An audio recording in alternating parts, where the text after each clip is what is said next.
إن الحمد لله نحمده ونستعينه ونستغفره ونعوذ بالله من شرور أنفسنا ومن سيئات أعمالنا من يهده الله فلا مضل له وفلا هادي له وأشهد أن لا إله إلا الله وحده لا شريك له وأشهد أن محمدا صلى الله عليه وسلم عبده ورسوله يا أيها الذين آمنوا اتقوا الله حق تقاته ولا تموتن إلا وأنتم مسلمون يا أيها الناس اتقوا ربكم الذي خلقكم من نفس واحدة وخلق منها زوجها وبث منهما رجالا كثيرا ونساء واتقوا الله الذي تساءلون به والأرحام إن الله كان عليكم رقيبا يا أيها الذين آمنوا اتقوا الله وقولوا قولا سديدا يصلح لكم أعمالكم ويغفر لكم ذنوبكم ومن يطع الله ورسوله فقد فاز فوزا عظيما ألا إن أصدق الكلام كلام الله وخير الهدي هدي محمد صلى الله عليه وسلم وشر الأمور محدثاتها وكل محدثة بدعة وكل بدعة ضلالة وكل ضلالة في النار.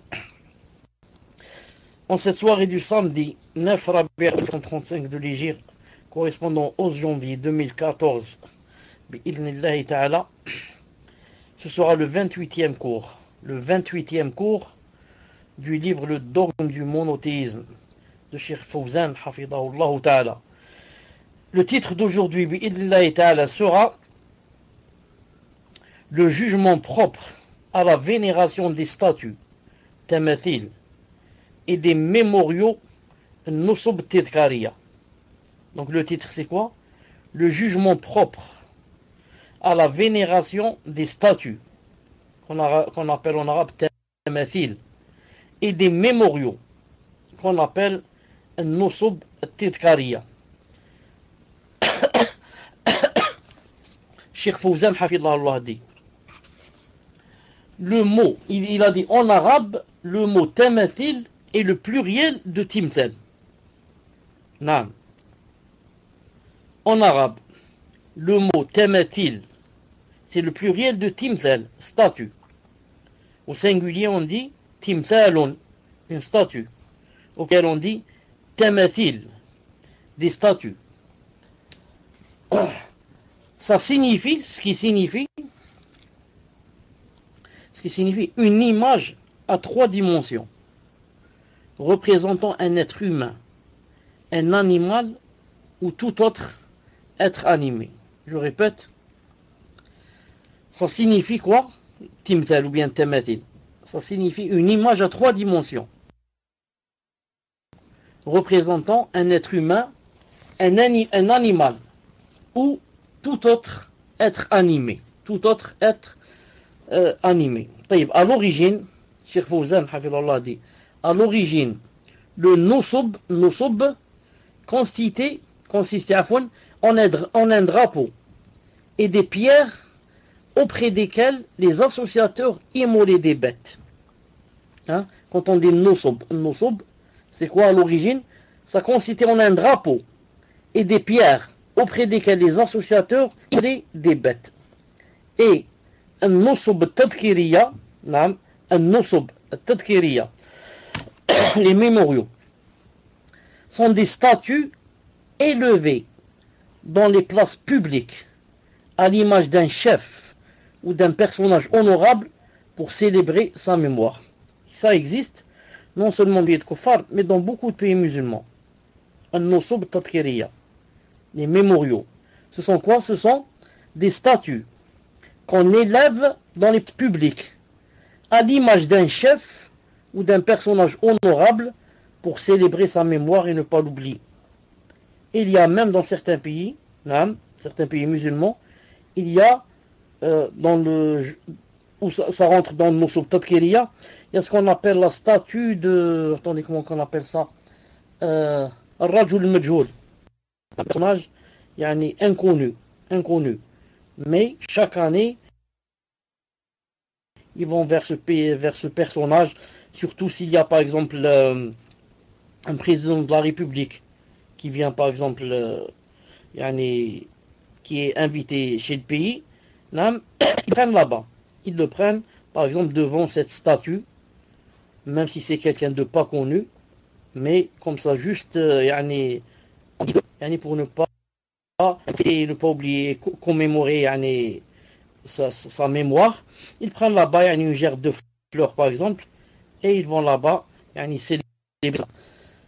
Le prophète alayhi salam dit, Cheikh Fawzan hafidahullah, a interdit de représenter tout ce qui possède une âme, notamment les grands personnages tels que les savants, les rois, les ascètes, les leaders et les présidents, que ce soit en les dessinant sur un tableau, une feuille ou un vêtement, ou comme de nos jours, par l'intermédiaire d'un appareil photographique, d'une sculpture ou par la construction de statues à leur image. Je répète, le prophète sallallahu alayhi wa sallam a interdit. Il y a des micro-coupures chez moi.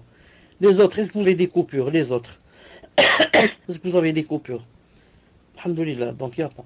Le prophète alayhi salam a interdit de représenter ce qui possède âme, notamment les grands personnages.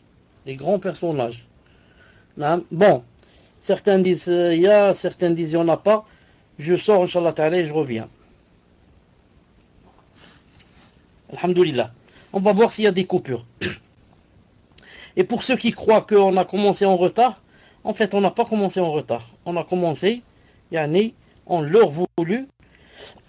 Ensuite, ceux qui sont anciens avec moi savent que quand il y a un salon où il y a un homme de science avant moi, que je ne peux pas être au-dessus de lui et faire le même cours en même temps que lui.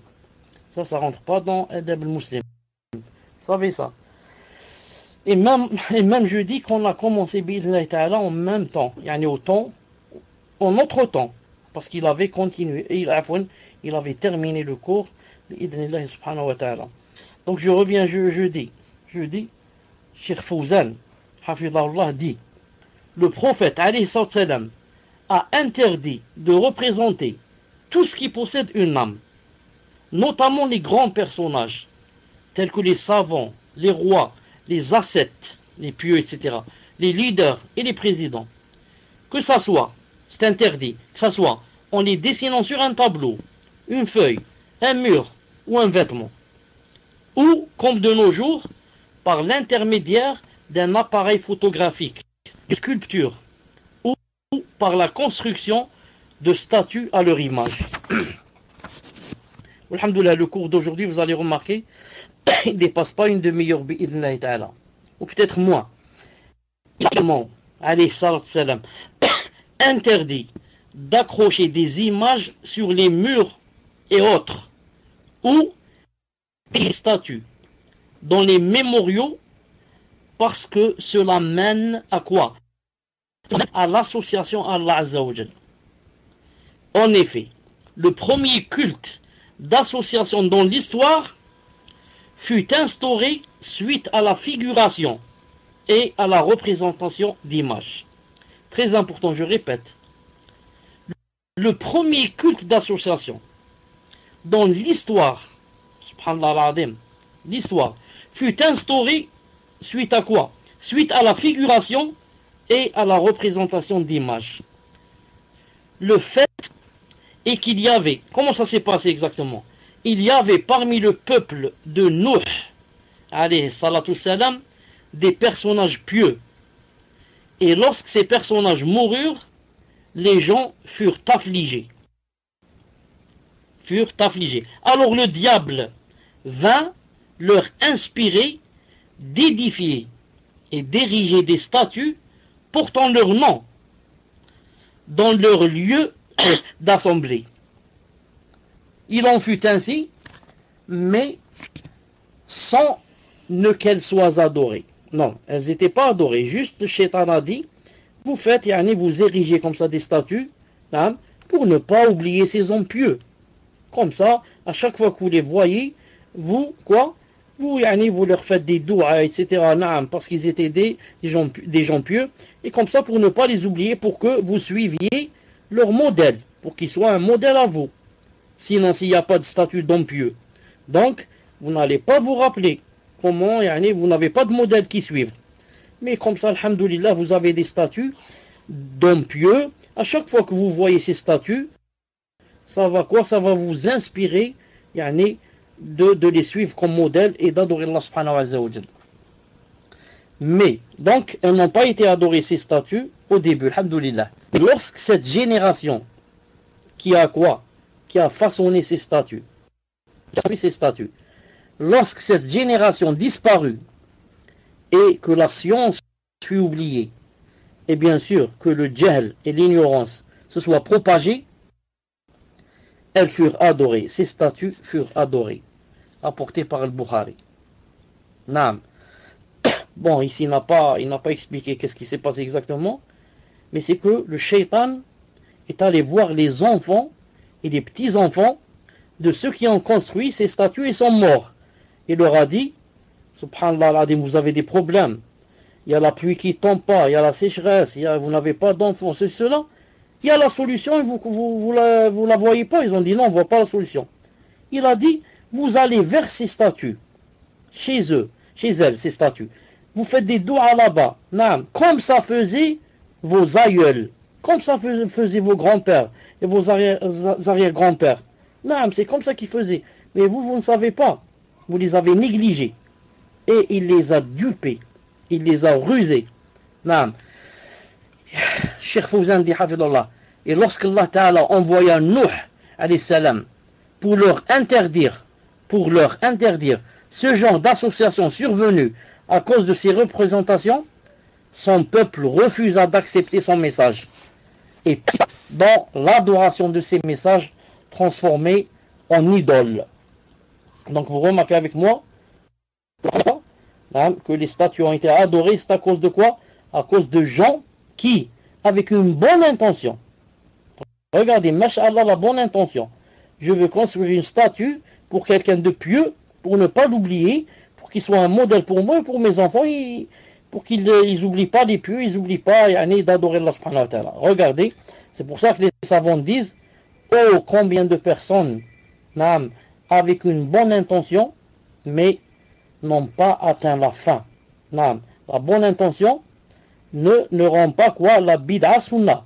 Et ne rend pas l'association, elle ne la rend pas tawhid. Donc la bonne intention ne suffit pas. Il faut quoi? Il faut le ilm aussi. La sharia, naam. Donc, Nuh alayhi salam, quand il est allé faire le rappel aux gens et leur dire attention, vous êtes en train d'adorer des statues, etc. Voilà ce qu'ils ont dit. Ils ont dit وَقَالُوا لَا تَذَرُنَّ آلِهَتَكُمْ وَلَا تَذَرُنَّ وَدًّا وَلَا سُوَعًا وَلَا يَغُوثَ وَيَعُوقَ وَنَسْرًا. C'est-à-dire, ils ont dit n'abandonnez jamais vos divinités. Ces statues sont devenues des divinités. N'abandonnez jamais Wad, ni Suwa, ni Yarout, ni Nasri. Tout cela, toutes celles-là, ces divinités statues, il ne faut pas les abandonner. Donc, ils n'ont pas accepté la da'wa de Nuh alayhi salam. Ces noms sont ceux des hommes que l'on représenta dans le but de les commémorer. Ces noms qu'on voit ici devant nous, Woud, et Suwa, et Yarout, et Ya'uq, et Nasr, ce sont des gens pieux. Et une statue pour chacun de ces noms pieux, de ces gens pieux. Donc le peuple de Noé n'a pas accepté. Ils ont dit, il ne faut pas abandonner. On continue à quoi? À venir ici et faire des doigts et demander de refouler les malheurs, etc.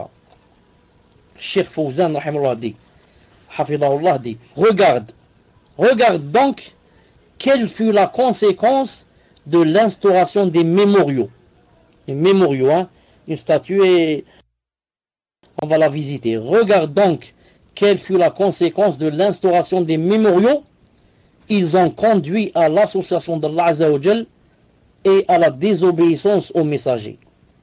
Ainsi, ils ont été condamnés à mourir par le déluge et ont mérité la colère d'Allah Azza wa Jal et de ses créatures.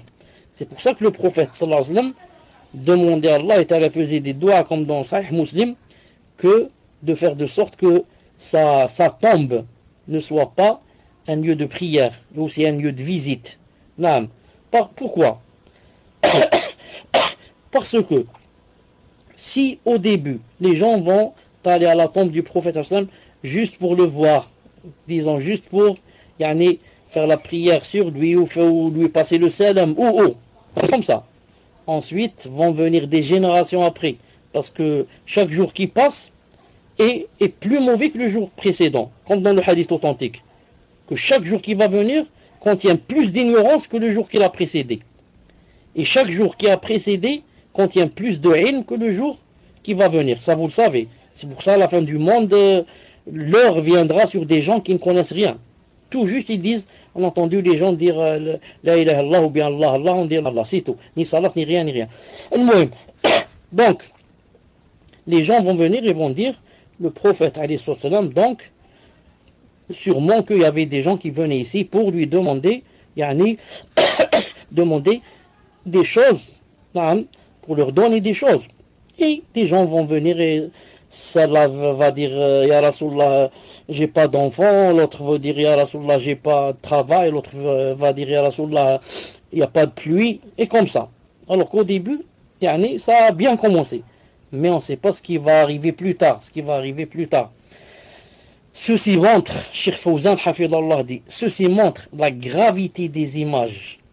La gravité des images et des représentations. Raison pour laquelle le prophète a maudit ceux qui les font et a informé qu'ils seront les gens les plus châtiés le jour de la résurrection. Non. Je répète, ceci montre la gravité des images et des représentations. Raison pour laquelle le prophète a maudit ceux qui les font et a informé qu'ils seront les gens les plus châtiés le jour de la résurrection. Il a également ordonné de détruire les images et nous a dit que les anges n'entrent pas dans une demeure où se trouve une image. Ça suffit comme châtiment. Vous m'entendez? Ça suffit comme châtiment que les anges ne rentrent pas dans ma maison quand il y a une image. Non, subhanallah. Si l'ange ne rentre pas, c'est qui rentre? C'est le shaitan. L'ange et le shaitan sont toujours dans l'adversité. Ils ne peuvent pas être dans un endroit les deux à la fois. Ils sont toujours des adversaires. C'est pour ça, dans le hadith Hassan, Cheikh Al-Albani a dit hadith Hassan, que le prophète a dit, l'ange et le shaitan se disputent notre fort intérieur, ce qu'il y a dans notre intérieur. Il a dit, si l'ange a le dessus, tu sentir ton cœur apaisé. Tu penches vers les adorations, vers lire le Coran, vers vouloir prier, vouloir aller à la mosquée, Ça veut dire l'ange a eu le dessus sur le shaitan. Il a dit, si le shaitan a le dessus, c'est le contraire. Tu vas avoir un cœur ébranlé. Tu vas avoir le cœur qui penche vers les péchés. Tu as de la paresse pour lire le Coran, la paresse pour prier à l'heure, la paresse pour obéir à Allah subhanahu wa ta'ala. Mais par contre, pour faire des péchés, tu sens que tu les fais facilement. Subhanallah. Pourquoi? C'est l'autre, c'est le shaitan qui a conquis ton cœur, au lieu que ce soit l'ange. Et comme ça, ou bien notre cœur est du côté du shaitan, ou bien il est du côté de l'ange, subhanallah. Et chaque jour que Allah subhanahu wa ta'ala fait, on change. Aujourd'hui c'est le shaitan, demain c'est l'ange, après-demain c'est l'ange, après-demain c'est l'ange, ensuite c'est le shaitan. Et des fois il y a des personnes qui ont tout le temps le shaitan qui gagne avec eux. Les gens qui ne font la prière, les gens qui fument la drogue, l'alcool, comme ça. C'est le shaitan qui a conquis leur cœur. A'udhu billah. Al-Muhim. Donc ça montre quoi? L'importance des anges qui sont dans la maison. Tu chasses les gens en ayant par exemple un chien dans la maison. Ou alors les images et les photos et les cadres. Les cadres, beaucoup de maisons, c'est plein de cadres du grand-père et de la grand-mère, etc. Ils te disent, Allah yarhamou, c'est mon grand-père, etc. Elle-même, il croit que, pour ne pas l'oublier, Cheikh Ben Baz, rahimahullah, dit, quand tu mets un cadre, à part que tu as chassé les gens, les anges, etc., il a dit, Ça va quoi? Ça va se retourner contre toi. Pourquoi? Car à chaque fois que tu vas entrer à la maison, tu vas t'asseoir en face de ton grand-père ou bien de ton père ou bien je sais pas ce défunt, Allah yarhamou, tu vas sentir de la tristesse dans ton cœur. Non, la tristesse. Au lieu de l'oublier, voilà, ça chagrine. Ça chagrine. Je vais dire quelque chose juste entre parenthèses. Moi, ça fait à peu près une dizaine d'années où là, j'ai perdu mon frère. J'ai un seul, je l'ai perdu, Allah yarhamou. Il est mort, je ne sais pas comment il est mort, ni je l'ai revu. Je ne l'ai jamais retrouvé. El-Mouhem. Une fois, une de mes filles s'est trompée. Elle sait que je n'aime jamais voir sa photo. Non, une de mes filles, je ne sais pas comment elle a trouvé sa photo, elle croyait me faire plaisir. Elle m'a dit, eh bien, regarde. Elle m'a rapproché. Moi, je savais qui. J'ai vu comme ça, je me suis énervé. Allah yahdik. Allah yahdik. Non, subhanallah l'adim. Moi, je veux oublier, toi, tu montres la photo. Donc, c'est pas bien la photo. Non, la moindre des choses, c'est quoi? Ça t'attriste. Quelqu'un m'a dit, là dans le quartier, il m'a dit, on a tué son frère avec une balle. Les terroristes, que Allah subhanahu wa ta'ala les guide et nous guide. Il m'a dit, la grande faute que j'ai faite, c'est quoi? Il m'a dit, la grande faute que j'ai faite, c'est, j'ai été à la morgue et j'ai levé le drap et j'ai vu son visage. Il m'a dit, quand j'ai vu, depuis ce jour, j'ai eu une crise et j'ai eu comment ça s'appelle, une dépression et. Il a dit, je l'ai vu comme ça, plein de balles dans le visage et la tête. Non. C'est pour ça qu'il y a 15 jours ou 20 jours seulement, quelqu'un de ma famille est mort. Allah yarhamou, Oulid Khali. Oulid Khali, c'est le fils de mon oncle maternel. Allah yarhamou, sa mère, on lui a proposé. On lui a dit, tu voudrais que le cercueil est là, tu voudrais le voir avant de l'enterrer. Elle a dit non. Je voudrais l'image que je connais de lui avant d'être atteint par le cancer. Allah yarhamou, il a été atteint par le cancer. Donc, quelqu'un atteint par le cancer, vous savez, il perd les cheveux, perd la tête, perd les poils, perd ceci, perd cela. On lui a dit, tu voudrais le voir, ça faisait des années qu'elle a dit non. Je voudrais garder de lui l'image que je connais de lui jeune, beau, etc. Non. Donc, il faut éviter. Les photos ados, c'est un problème. La moindre des choses, ça chasse l'ange de la maison. La maison qui n'a pas d'ange. Qu'est-ce qu'il y a? Il y a les shayatines, les disputes dans la maison, les divorces, les cris, les hurlements, les coups de poing. Il la frappe, elle le frappe, il casse la vaisselle. Pourquoi? Il n'y a pas d'ange, c'est plein de shayatines dans la maison. La personne qui rentre dans la maison, qui dit même pas Bismillah en rentrant. Bismillah, ni Assalamu alaikum, rien. Elle rentre en sifflant et en chantant une chanson. Non. Donc le shaitan, qu'est-ce qu'il dit comme dans le hadith authentique? Il a dit, on a gagné avec cela quoi? On va passer la nuit ici. Reste maintenant, on va attendre s'il dit Bismillah en mangeant ou pas. S'il dit pas Bismillah, le chef des shayatines dit à sa famille, vous avez vaincu, vous avez gagné, bravo pour vous. On a l'hôtel dans cette maison, on va passer la nuit, et on a le restaurant. On va manger gratuitement et dormir gratuitement.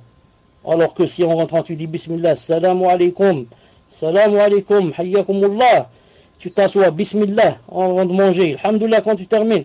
Non, le shaitan va dire quoi? Ni on peut dormir dans cette maison, ni on a droit à manger. Allez, viens, on va chez les voisins chercher ailleurs. Ici, tout est fermé, c'est bloqué, celui-là, c'est un salafi, celui-là, on ne peut pas. On ne peut rien lui faire, c'est notre ennemi juré. Celui-là, c'est Boulahia, celui-là. On ne peut rien faire contre lui. Venez, on va voir quelqu'un en face. On va essayer en face chez les voisins. El-Mouhem. Cheikh Fawzan Hafidallah dit, il a également, sallallahu alayhi wa sallam, a également ordonné de détruire les images et nous a informé que les anges n'entrent pas dans une demeure où se trouve une image. Tout cela à cause de leur effet néfaste et leur grave danger sur la conviction de la communauté. Car le premier culte d'association survint à cause de l'édification de représentation. Et Nosub Tadkiriya et des mémoriaux. Il est donc formellement interdit d'édifier des représentations ou des statues dans les assemblées, sur les places publiques ou dans les parcs, car ceci est un moyen menant au polythéisme et à la corruption du dogme. Ensuite, il dit, et si les mécréants le font aujourd'hui, n'ayant nulle foi à préserver, il n'est cependant pas permis aux musulmans de les imiter et de participer à ce genre de pratique afin de garder intacte leur foi, qui est la source de leur force et de leur bonheur. Je répète le dernier paragraphe.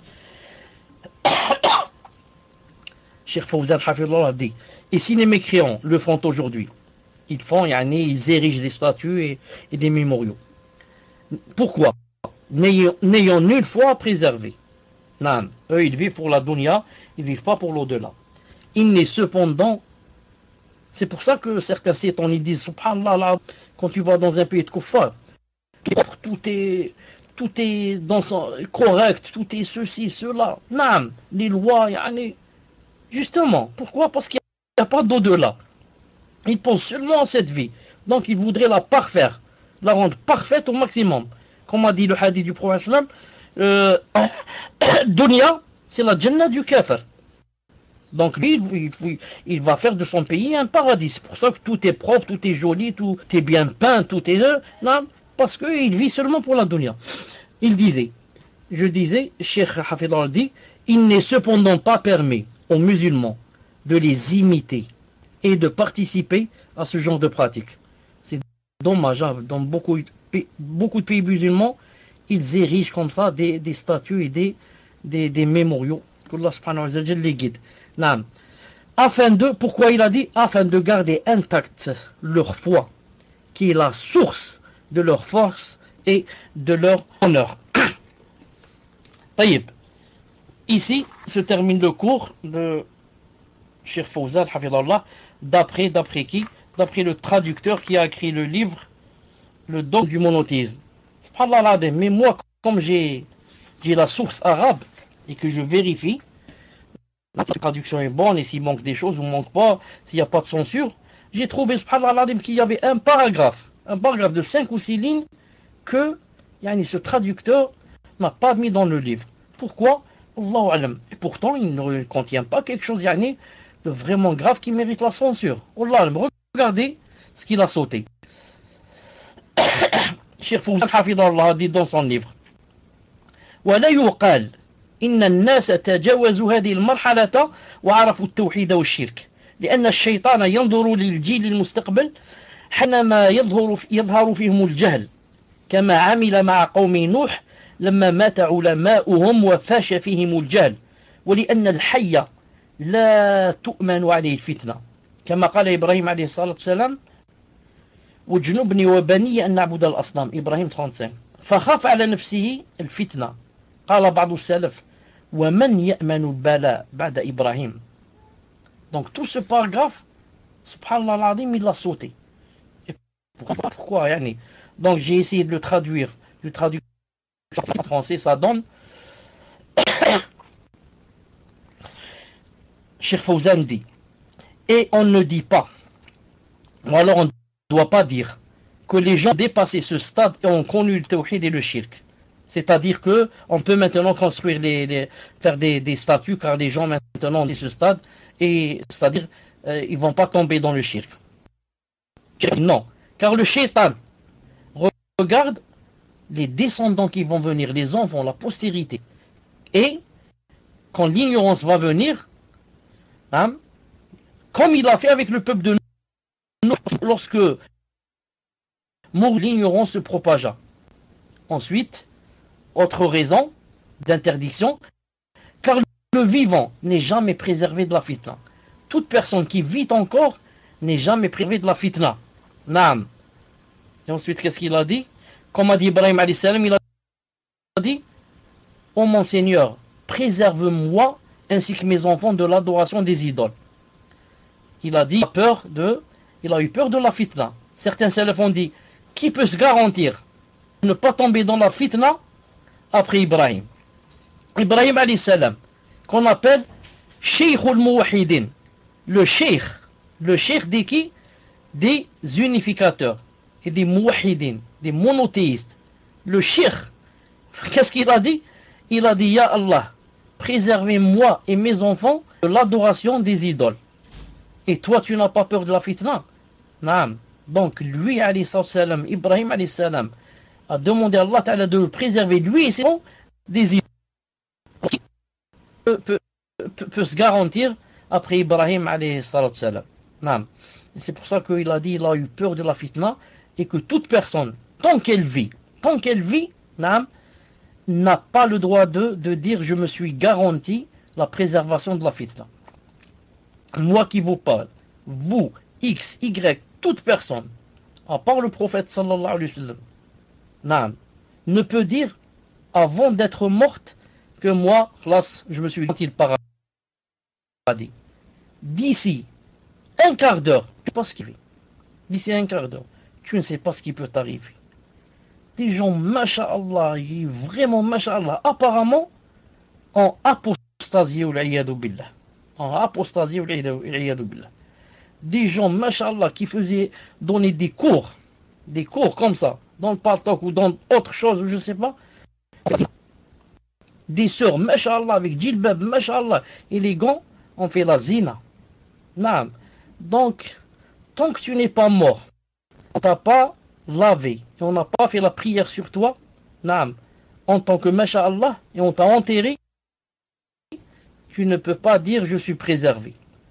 Tu dois toujours, et en tout temps, yani, ne pas t'arrêter de demander à Allah Ta'ala de te préserver, et de doter ton âme ravie de toi, en étant ravi de toi. Car d'ici demain, encore demain c'est loin, d'ici une demi-heure, tu ne sais pas ce qui peut arriver. Naam. Qu'est-ce qui va arriver? Allahu alam. Je peux laisser la salade, je peux boire l'alcool, je peux fumer la drogue, je peux faire la zina, je peux voler, je peux faire mille et une choses. Si Allah subhanahu wa ta'ala ne m'aide pas et n'éloigne pas de moi les shaykhs, ne les lie pas. Naam. Et si Allah subhanahu wa ta'ala ne les enchaîne pas et les laisse comme ça contre moi, ils vont faire ravage. C'est pour ça que quiconque que Allah n'aide pas et que la personne ne revient pas vers Allah pour lui demander secours et refuge, elle risque d'être quoi? D'être égarée d'un moment à l'autre. Qu'Allah subhanahu wa ta'ala nous préserve. Qu'Allah subhanahu wa ta'ala nous préserve. Qu'Allah subhanahu wa ta'ala nous préserve et nous fasse mourir sur la sunna du prophète sallallahu alayhi wa sallam. Qu'Allah ta'ala soit ravi de nous. Subhanakallahumma ashhadu an la ilaha illa anta astaghfiruka wa atubu ilayk. Assalamu alaykum wa rahmatullahi wa barakatuh. Wa alaykoum assalam wa rahmatullahi wa barakatuh, cher. Donc je venais juste de l'écrire que nous étions prêts. Donc première question d'une sœur. Salam alaykoum, cher. Ahsanallahu ilaykoum. Dans certaines écoles, dans des pays musulmans, on demande aux enfants de faire des dessins où l'on représente des âmes. Comment doit-on agir par rapport à cela? Wa jazakumullahu khairan. Tfadal, cher. Naam, Cheikh bin Rahimahullah a répondu à cette question. Il a dit, quand quelqu'un, un élève, on lui demande de dessiner, par exemple, une vache, dans le cours de sciences, par exemple, sciences naturelles, une vache. Il a dit, s'il peut, il ne dessine pas la tête. Car le prophète, alayhi salam, qu'est-ce qu'il a dit? Il a dit, innama sura ras. Il a dit, certes, la photo, c'est quoi? Ou l'image, c'est la tête. Il a dit dans un autre hadith authentique, si on enlève la tête, c'est plus une image. C'est quoi? C'est devenu comme un tronc d'arbre. Non. Ensuite, il a dit même, c'est possible avant cela, avant de ne pas dessiner la tête, si c'est possible, de dessiner chaque, disons, de grouper, ou alors de diviser, plutôt pas grouper. Si c'est possible, par exemple, le ventre tout seul. Si c'est possible, par exemple, le buste tout seul de la personne ou de la vache ou là, et sans tête. Mais après, on lui a dit que c'était difficile et que c'était pas possible, etc. À la fin, il a dit, si jamais l'élève, on le force à ce qu'il dessine l'être humain ou la vache ou la complète, il a dit, c'est celui, comme ça il a dit, c'est celui qui l'a contraint qui aura des péchés. Alhamdulillah, moi, j'ai été très content quand j'ai trouvé cette fatwa de Cheikh Ibn Uthaymin rahimahullah. J'ai été très content. Parce qu'on pose beaucoup cette question, beaucoup d'élèves sont dans la contrainte. Il dit comment je fais? À cause de maintenant de dessiner une chose, donc je dois quitter l'école, comment je fais? On me force à dessiner. Il a dit Cheikh Ibn Uthaymin, celui qui te force à dessiner, toi essaye le maximum de ne pas dessiner la te force. Il a dit alors, ce sera lui, Inch'Allah Ta'ala, qui aura les péchés. Tfadlal. Question suivante, cher, question d'un frère. Hayakumullah, cher. Pouvez-vous nous expliquer la parole d'Allah Ta'ala dans un hadith Qudusi? L'orgueil est mon manteau. Est-ce que c'est un attribut divin exclusif et peut-on l'appeler par cet attribut? Barakallahu fikum. Tfadal, cher. Quand il a dit l'orgueil est mon manteau, maintenant j'essaie de me rappeler le mot en arabe, je trouve pas. Est-ce que quelqu'un peut me donner le mot en arabe? C'est pas le ghayra, ça? Qu'est-ce qu'il a dit exactement? Est-ce que quelqu'un peut me dire en arabe?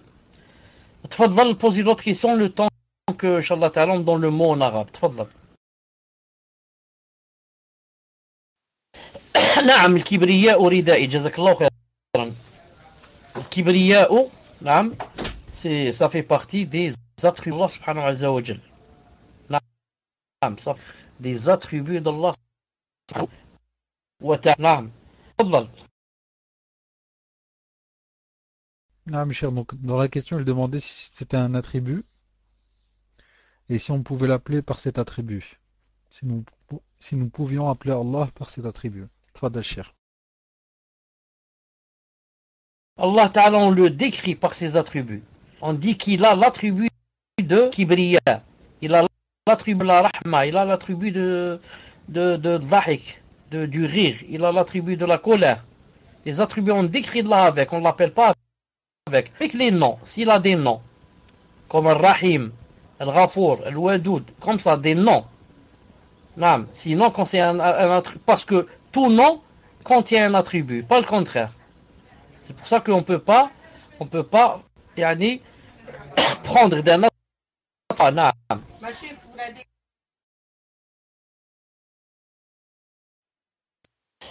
Assalamu alaikum. Je disais que j'ai répondu et j'ai terminé.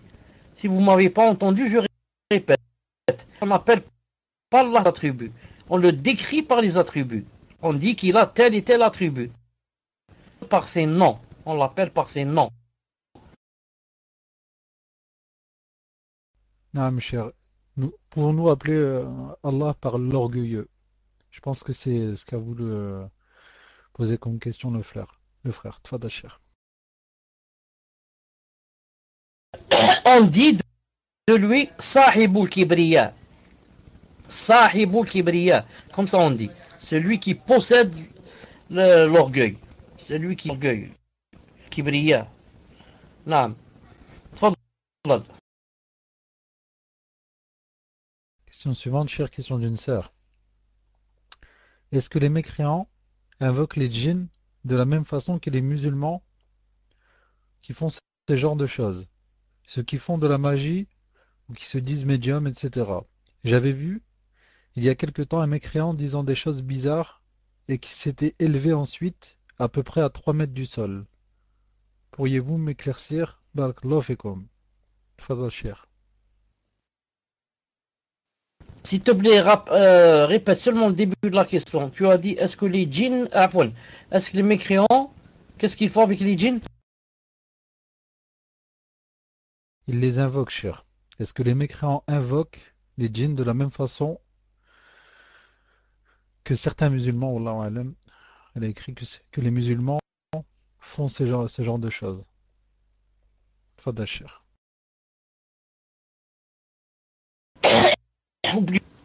Le djinn ou shaitan. Celui qui est un musulman est un kafir. L'essentiel, c'est ce qu'il a fait. Il s'est prosterné devant lui. Ou bien a jeté le Coran par terre, ou bien il a jeté le Coran dans les toilettes, ou bien refuge au djinn, ou bien lui immoler quelque chose. C'est ça qui s'intéresse. qu'il soit croyant, yani celui qui a fait ça, ou kafir. Ensuite, le croyant en faisant cela, il sort de l'islam. Vous avez compris? Donc, bon, il y a peut-être des moyens ou certaines choses que, par exemple, les kuffars connaissent plus. Ou, je ne sais pas, mais le muhim, c'est ça mène à la même finalité. Comme par exemple des hommes et des femmes là, vont s'asseoir, comme j'ai dit une fois, et ils font ce qu'on appelle esprit étude là, en mettant chacun le pouce aviculaire de l'autre, l'auriculaire de la droite avec le pouce de celui qui est assis à notre droite. Et comme ça, on va faire un cercle. Ensuite, quand tu dis esprit étude là, et si tu es là, fais bouger le verre. Si tu es là, va vers la lettre A, par exemple. Et comme ça. Maintenant que tu le dises en allemand, en français, en anglais, que ce soit les musulmans qui le fassent, les kuffars, lui, il se manifeste et il est content. Il se manifeste, il est content, il dit, ils font appel à moi. Donc, naam, je vais leur montrer que je suis présent. Et ensuite, bien sûr, il va essayer de leur proposer de travailler avec eux ou bien de faire de l'une d'entre elles, par exemple, une voyante, ou de l'un d'entre eux un sorcier. Et à la fin, si ça ne marche pas, le moindre va faire, c'est quoi? C'est posséder quelqu'un. Ou frapper quelqu'un d'une gifle et lui rendre la mâchoire, par exemple, tout le temps, de côté. La mâchoire, certains te disent, je suis rentré ou tu es sorti, mâchoire déformée. Non, tu l'as formé, à 99%, c'est lui. Le djinn qui était à l'intérieur l'a frappé, par exemple, ou quelque chose comme ça. Non, tfadal. Question suivante, chère, question d'une sœur. Qu'Allah vous récompense, cher, pour le temps que vous nous accordez. Ma mère est décédée, Allah rahmaha, à ce jour, est tombée malade pendant plusieurs années. J'ai gardé une image d'elle, amaigrie, sans cheveux, en souffrance. J'ai gardé ses photos d'avant dans un album, car sur celle-ci elle est souriante et en bonne santé. Ces photos, où alhamdoulilah ne m'attristent pas. Que me conseillez-vous de les détruire ou les conserver? Tfadal Cheikh.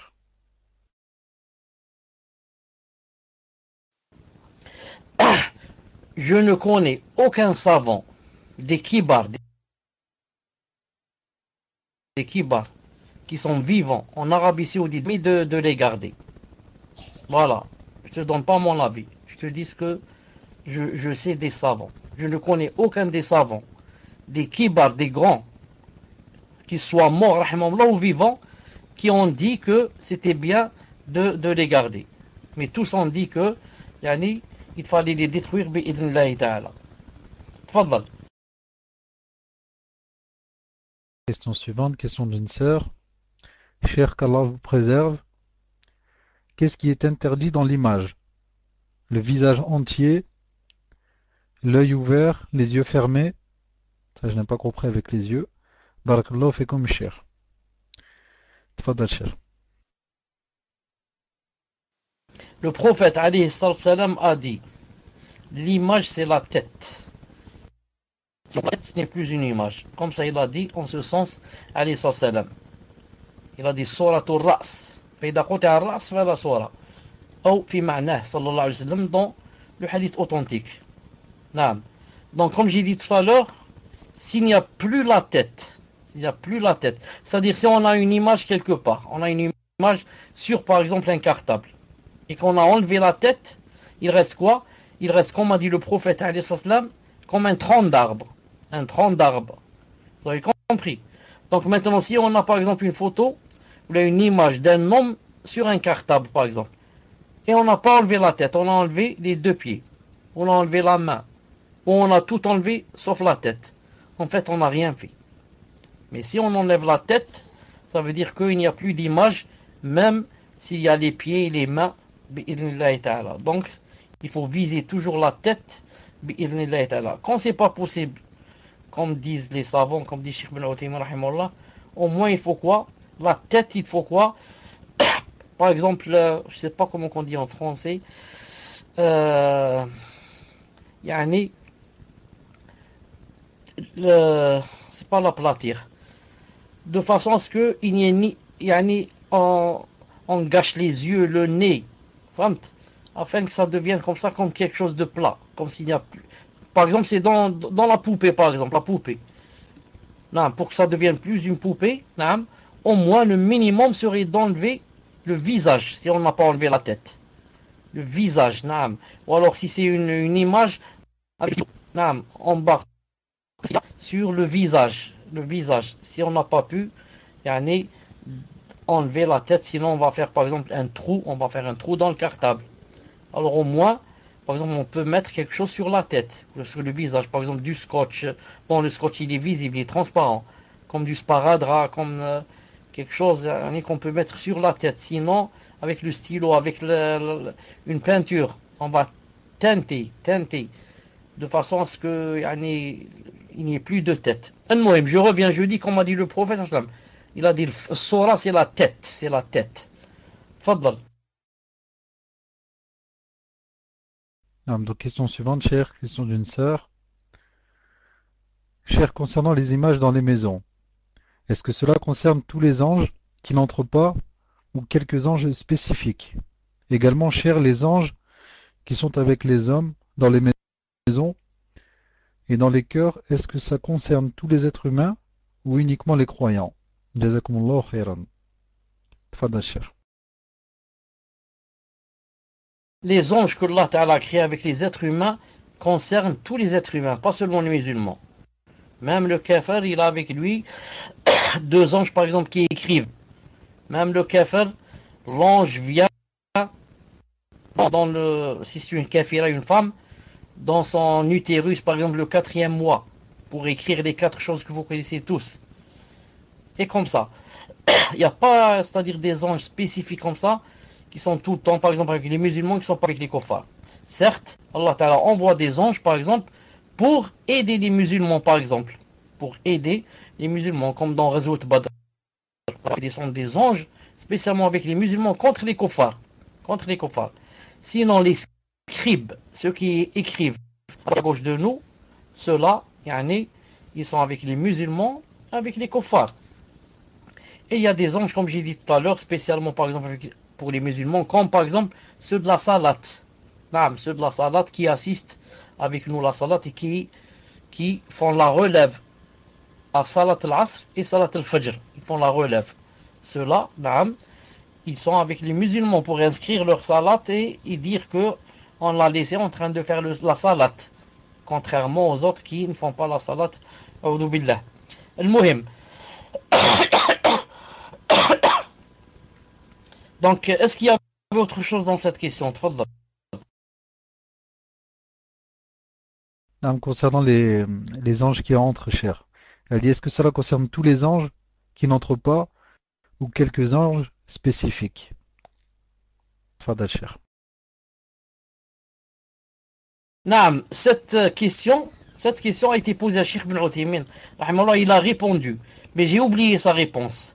C'est pour ça que je ne peux pas me prononcer jusqu'à ce que je révise ce qu'il a dit. J'ai oublié maintenant qu'est-ce qu'il a dit, mais on lui a posé cette question, rahimahullah. Donc, Inch'Allah Ta'ala, je vous ramènerai la réponse, Inch'Allah Ta'ala, incessamment. Tfadal. Question suivante, cher. Qu'en est-il si l'on possède des photos cachées ou rangées dans des tiroirs à la maison, ou bien de celles qui sont dans les livres scolaires, ou bien dans nos papiers d'identité, passeports ou autres, mais qui sont rangés? Barakallahu fikum jami'an wa ahsanallahu ilaykum. Tfadal, cher. Comme disent les savants, il faut faire la différence entre ce qui est obligatoire et ce qui est facultatif. Ce qui est obligatoire, comme la carte d'identité, le passeport, le permis de conduire, ce sont des choses obligatoires. Tu ne peux pas dire je ne vais pas me photographier et donc je ne vais pas faire ma carte d'identité car tu peux avoir des problèmes avec l'État et peut-être aller en prison. Vous avez compris? Ça, ce sont des choses obligatoires, comme la carte d'identité par exemple. Ici, quelqu'un passe le permis, on va lui demander la photo. et s'il veut le passeport, on va lui demander la photo. Et ça, jusqu'à présent, je ne connais pas personnellement, je dis personnellement, hein, peut-être qu'il y en a et moi je ne sais pas, mais personnellement, je n'ai jamais lu quelqu'un interdire ces trois choses. Si maintenant il y en a, Allahu alam. Mais moi, d'après ce que j'ai lu, mes yeux ne sont pas tombés sur un savant, un grand savant qui a interdit ces trois. Naam. Bien sûr, le sport pour la darura. C'est pas pour aller se promener, pour la darura.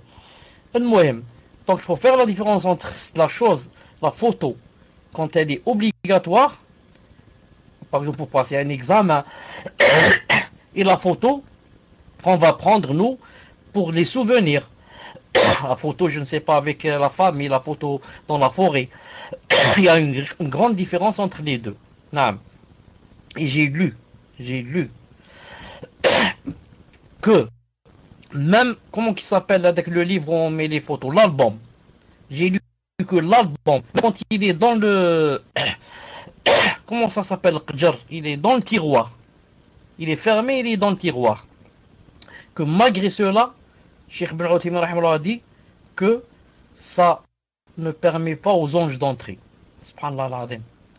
Parce que la photo, quand elle est dans le tiroir, elle est dans l'album, elle est toujours là, elle est dans la maison. Tu crois que l'album, ça empêche les anges de la voir? Qu'elle est à la... Non. Tfadal. Question suivante. Cheikh Hafizakumullah et Amin pour vos doigts. Ma question, Inch'Allah, une sœur va se marier avec un frère d'Algérie. Cheikh Allahumma barak, et la sœur a accepté ce frère déjà pour sa aqida et aussi parce qu'il habite en Algérie. La condition pour la sœur est que ce frère ne veut pas venir en France, mais il reste en Algérie. Donc cette sœur, est-ce qu'elle aura la récompense du muhajira? Sania est-elle bonne ou fait-elle partie de l'exemple que le prophète sallallahu alayhi wa sallam a dit dans le hadith al-amal bin niyya? Barakallahu fikum, cher. Pardonnez-moi si cette question est hors aqida, elle rentre, Inch'Allah. C'est partie de la aqida. Tfadal, cher. Muslim, est-ce que tu as dit qu'elle allait faire hijra? Est-ce que tu as dit ça? En fait, cher, la condition pour que la sœur se marie avec ce frère, c'est qu'elle doit partir habiter en Algérie. Donc cette sœur, elle dit si elle accepte cette condition, est-ce qu'elle sera donc considérée comme une personne qui aura fait la hijra, ou alors elle sera récompensée uniquement par rapport au fait qu'elle se soit mariée avec ce frère et donc par conséquent, de force, elle serait partie en Algérie, sans pour autant avoir la récompense d'une hijra. Elle voudrait savoir comment sera comptabilisée son action. Tfadal, cher. Ça, j'ai bien compris sa question. Et, comme vous savez que la niya joue un grand rôle. Un très très très grand rôle. D'ailleurs, les actes dépendent de la niya. Les actes dépendent de la niya. Au point où si par exemple, je vais remplir un verre de vin, je vais le poser dans un endroit et me dire, par exemple, je vais dormir un peu, ou là, je vais aller dans notre chambre, ramener quelque chose, et je vais venir boire mon verre de vin. Entre-temps, par exemple, c'est un exemple, par exemple, ma femme l'a jeté et a mis du lait à l'intérieur. Et moi, je ne savais pas. Je suis revenu, j'ai pris le verre croyant que c'était un verre de vin et j'ai bu. Ensuite, j'ai dit, c'est du lait. Qu'est-ce que j'ai bu? J'ai bu du lait. Mais chez Allah Ta'ala, qu'est-ce que j'ai bu? J'ai bu du vin. Subhanallah al-Adim. Alors que j'ai bu du lait, j'ai pas bu du vin. Oui, mais ta niya, c'était quoi? Tu croyais que c'était du vin, il voulait boire du vin. Il voulait boire du vin. Et si ta femme n'avait pas changé ce qu'il y avait à l'intérieur, tu aurais bu le vin. Al-a'mal bin niyat. Regardez, par exemple, certains font cette chose. Par exemple, je vois quelqu'un qui est nécessiteux. Je lui donne, par exemple, 50 euros. Voilà, comme celui qui veut faire la zina, il ne trouve pas comment faire. Ou alors, il avait rendez-vous avec une femme pour la rendez-vous, il ne la trouve pas. Il revient, comme on dit, bredouille. Oui, mais chez Allah Ta'ala, il a quoi? Il a le ithme de la niya. Il a le ithme, le péché de la niya de faire la zina. C'est comme dans le hadith authentique, la personne qui a dit quoi? Ah, si j'avais comme avait telle personne, si j'avais de l'argent comme à telle personne, j'aurais fait comme elle. Le prophète a dit, ils ont le même ajr. Donc quoi? Il a dit de la niya. Afwan, ajr, le wiz de la niya, le péché de la niya. Et le contraire, celui qui a dit j'avais de l'argent, je ferais comme X, c'est-à-dire dans le bien, construire des mosquées, etc. Il a aussi quoi? Le ajr de la niya. El-Muhim, quelqu'un va donner, jeudi, il trouve quelqu'un qui nécessite, il lui donne 50 € par exemple. Ensuite, juste après l'avoir quitté, il marche un peu, il dit subhanallah, j'avais oublié que je devais sortir 50 € de la zakat. Car j'ai de l'argent à la maison, j'ai compté, j'ai trouvé que il fallait sortir 50 €. Subhanallah, j'ai oublié et il est sorti. Et il vient de donner 50 €, ça fait 1 minute à un nécessiteux. Mais avec la niya, c'était juste l'aider. Il va dire, Aya, je vais changer maintenant de niya, je vais dire que les 50 € que j'ai donnés, c'est pour la zakat. Alors que ça fait seulement quelques minutes ou la 1 minute qu'il a donné. Qu'est-ce qu'on va lui dire? On va lui dire Innamal a'mal bin niyat. Et dans un hadith authentique, bin niya, wahda, ou singulier. Donc, toi, quand tu as donné, tu n'as pas donné 50 € avec la niya de la zakat, mais pour l'aider. Maintenant, c'est trop tard pour toi. Tu dois refaire sortir 50 € pour la zakat. 50 €. Maintenant, si, on va inverser la chose. J'ai vu un nécessiteux. J'ai dit, je vais lui donner 50 € pour l'aider. Juste quand je fais sortir l'argent de ma poche, et je me prépare à aller lui donner, je me rappelle. Je dis, ah, attention. J'ai 50 € de la zakat. Donc, qu'est-ce que je fais? J'arrête, je lui donne pas. Je change de niya maintenant. Je donne pas fi sabilillah. Yani, comme ça, pour le visage d'Allah, mais je donne pour la zakat. J'ai changé de niya, maintenant ça compte. Ce n'est plus comme ça en général, fissabillah, mais c'est spécialement pour la zakat.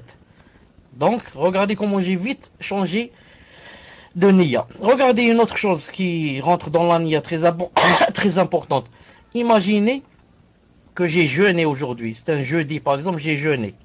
Ou là que nous sommes pendant le ramadan. Ensuite, je suis en voyage. Ça, en voyage, la personne, ça lui est permis de manger, vous savez. Ensuite, il rattrape. Je dis à quelqu'un, nous sommes en voiture, je lui dis, arrête-toi, dans le prochain restaurant, on va manger. C'est-à-dire, pour rattraper après. On arrête dans le restaurant, on rentre, il nous dit, tout est terminé. Voilà, on vient de débarrasser la table, il n'y a plus rien à manger. Qu'est-ce qui se passe ici? Il se passe ici que je dois rattraper un jour. Pourquoi? Je me suis arrêté avec la niya de manger. Naam. Cheikh Ben Uthaymin dit, rahimahullah, si tu veux échapper à cette chose, voilà comment tu dois faire. Comment tu dois faire? Tu dis au chauffeur Hadek, au lieu de lui dire arrête dans le restaurant, on va manger, tu lui dis écoute, arrête au prochain restaurant, on va manger si c'est possible. Sinon, on maintient le siyam. Maintenant, quand tu arrêtes dans le restaurant, il te dit il n'y a plus rien à manger, tu dis d'accord, je suis jeûneur, je continue mon jeûne. Quand tu as, dans la première version, tu as dit non, arrête, je vais manger, c'est-à-dire je vais annuler mon jeûne. Tu l'as annulé déjà par le fait d'avoir déjà annulé.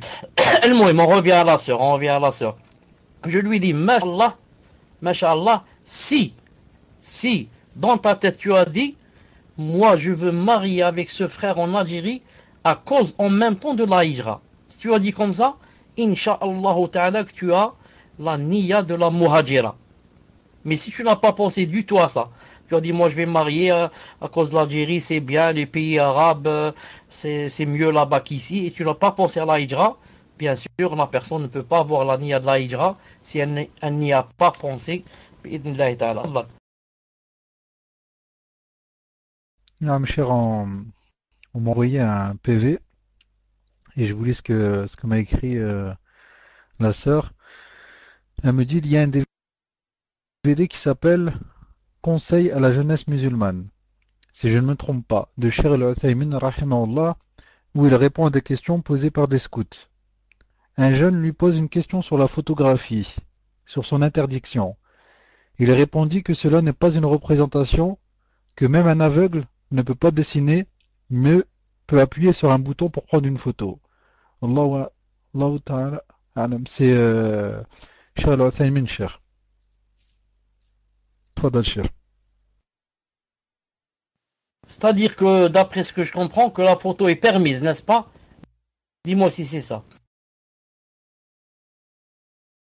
Non, en fait, ce que veut dire la personne, si Cher a répondu ainsi, c'est que la photo, en fait, c'est une représentation exacte, en fait, de la personne. C'est-à-dire, c'est pas quelque chose qu'on a inventé. Et qu'un aveugle, même un aveugle peut appuyer sur un bouton et capter, en fait, mémoriser cette image. Allahu alam.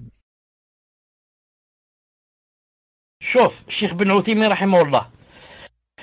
Parmi les grands savants d'Arabie Saoudite, c'est lui le seul qui dit, quand il divise la photo, quand il divise l'image en 4 ou 5 groupes. Il y a pour le souvenir, il y a pour la contrainte, comme j'ai dit tout à l'heure, il y a pour ceci, il y a pour cela. En 5 groupes, il divise. Ensuite, quand il arrive à la photo, comme le fait de prendre une photo avec l'appareil photo, il hésite. C'est-à-dire, il dit là, d'un côté, c'est toujours une photo, donc c'est haram. De l'autre côté, je n'ai rien dessiné. J'ai juste appuyé sur un bouton et ça a fait sortir la même chose que Allah Ta'ala a créé. Moi, je n'ai rien fait. Il a dit donc je reste comme ça au milieu. Comme ça, il dit j'hésite entre prendre le côté du haram ou le côté du mubah. Il a dit je reste comme ça au milieu. Ensuite, il dit mais si c'est, comme ça il dit, mais si c'est pour des photos de souvenirs, etc., il dit ça c'est haram, il faut s'en éloigner. Comme ça il dit. Il dit si c'est pour les souvenirs, etc., il faut s'en éloigner. Sans dire que Cheikh Al-Albani rahimahullah dit si maintenant tu dessines pas avec ta main, tu dis parce que dessiner avec ma main c'est haram. As-tu oublié que tu as un bouton avec ta main? As-tu oublié que en photographiant, tu as appuyé sur le bouton avec ta main? Il a dit, Cheikh Al-Albani, il dit c'est la même chose. Comme là, tu as dessiné, là tu as appuyé avec ta main sur le bouton. Il a dit c'est la même chose.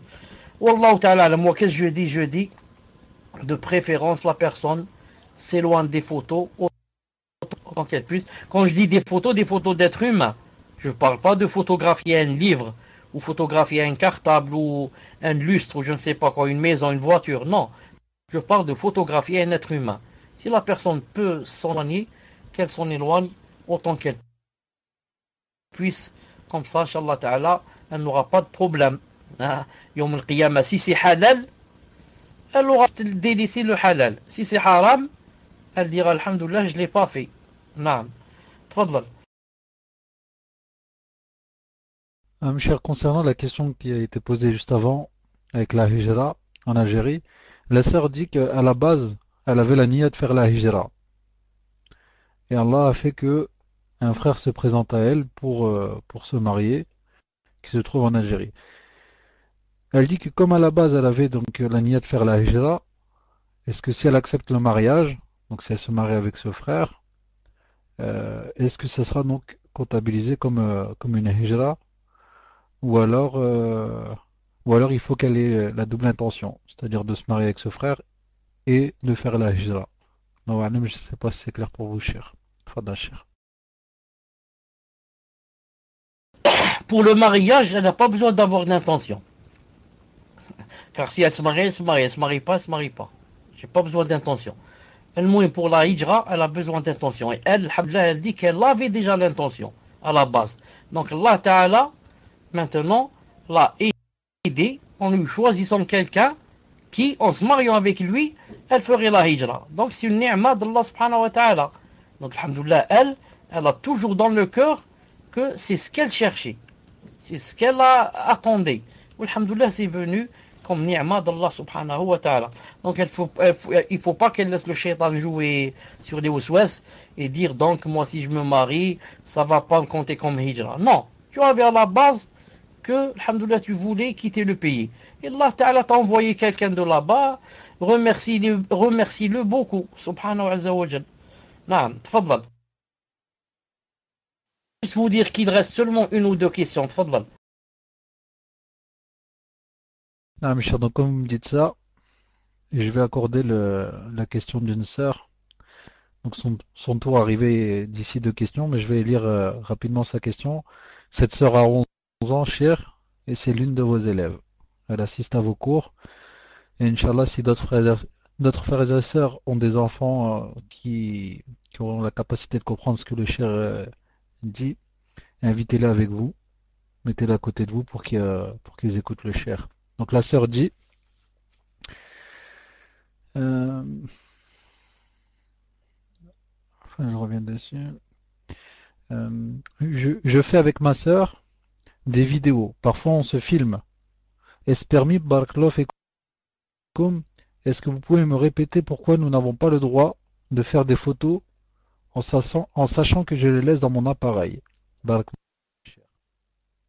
Tfadal, cher.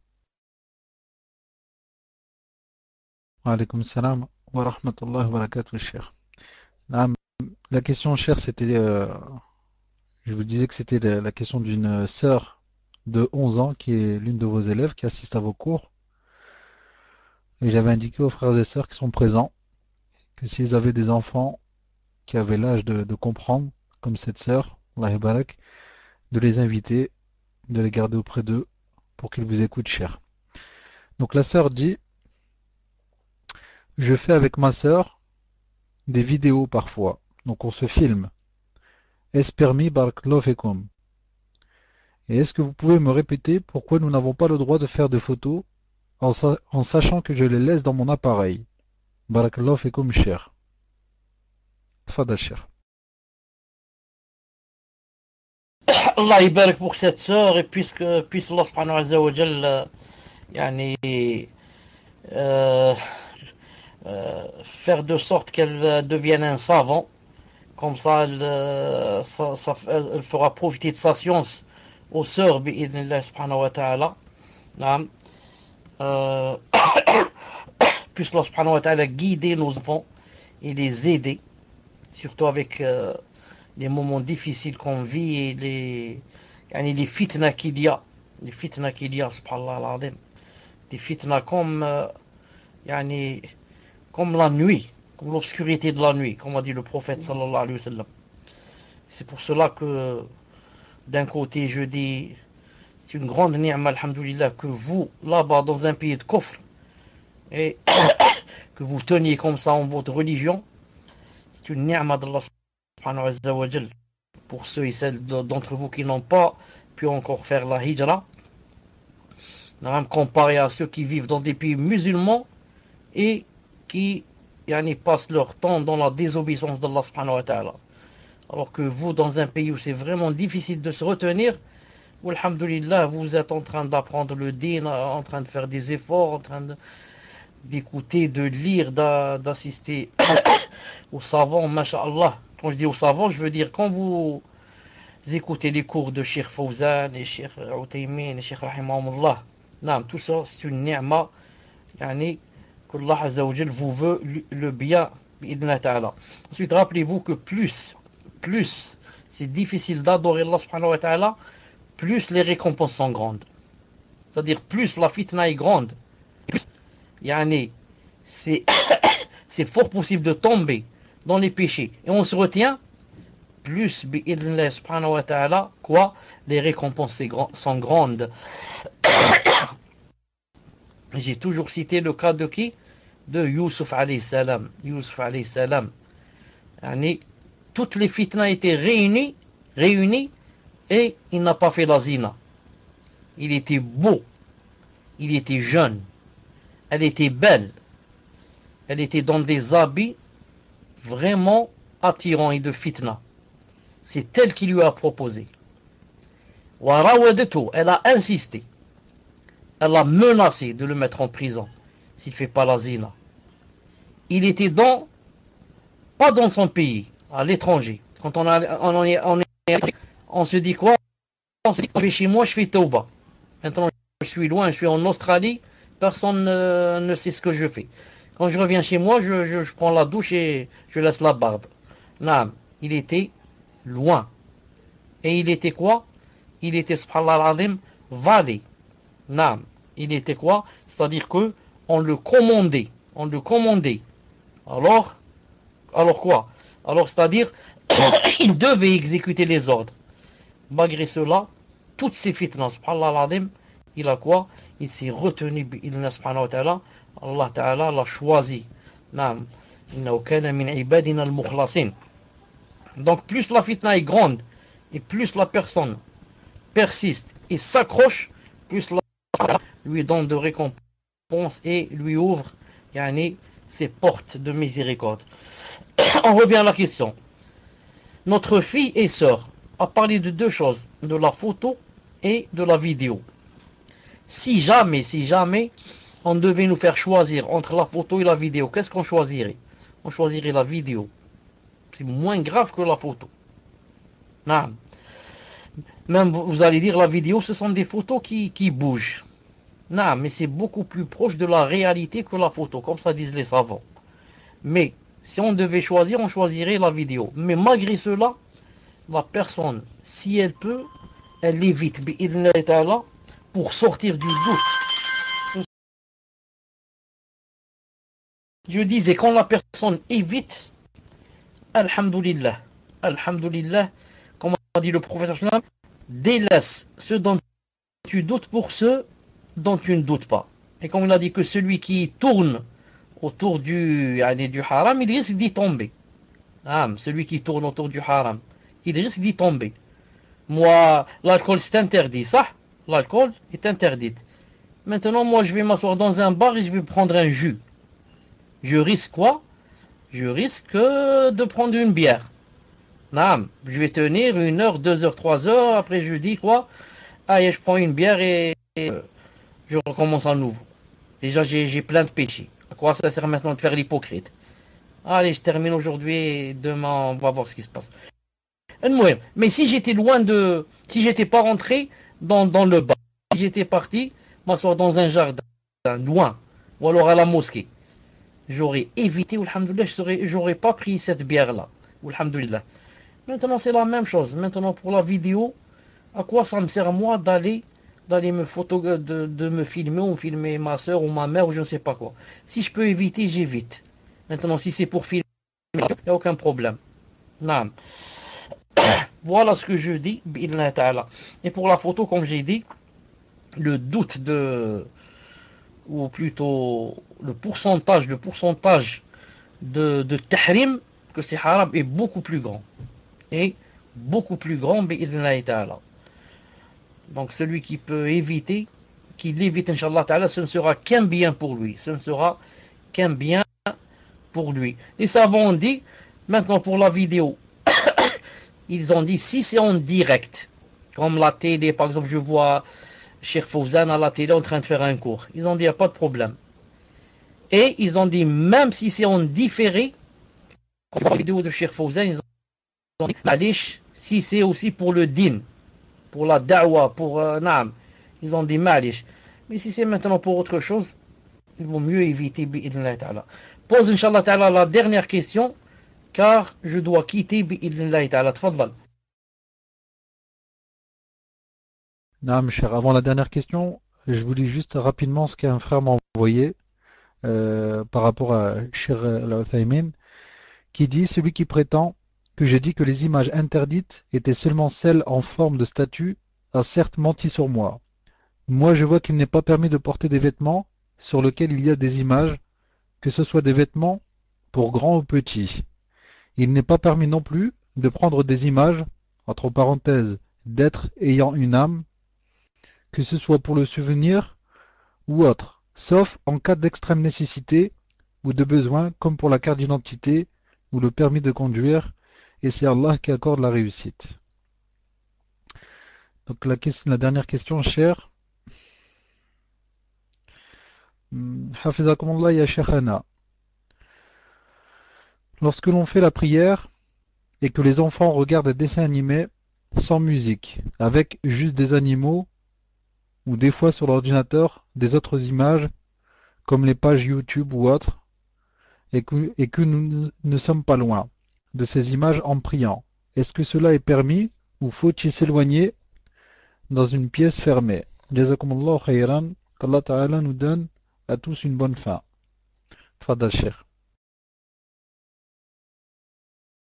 Cheikh, Allah alam si c'est compris. Pour résumer, la sœur demande est-ce qu'il est permis en fait de prier à un endroit où se trouvent des images? Ou doit-on s'éloigner et aller dans une pièce où il n'y en a pas? Allahu alam. Tfadal Cheikh.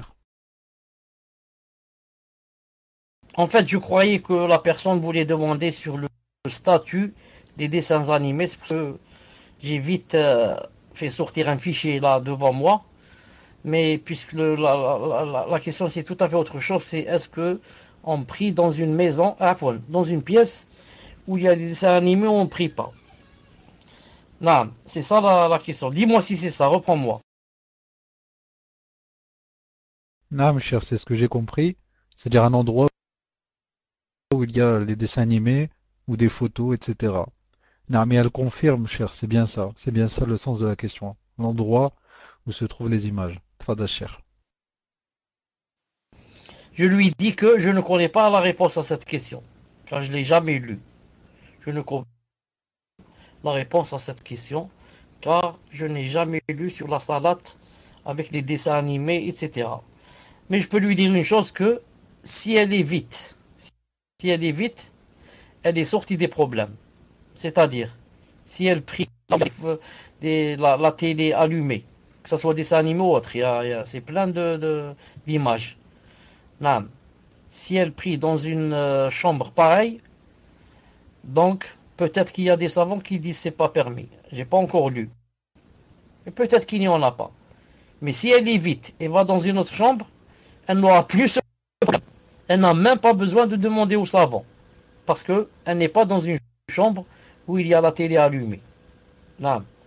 Wallahu ta'ala a'lam. Si j'ai quelque chose, Inch'Allah ta'ala, je vous le dirai. Bi'idhnillahi ta'ala. On s'arrête ici. Je dois partir. Subhanakallahumma bihamdik. Shahadu an la ilaha illa ant. Astaghfiruka wa atubu ilayk. Assalamu alaikum wa rahmatullahi wa barakatuh.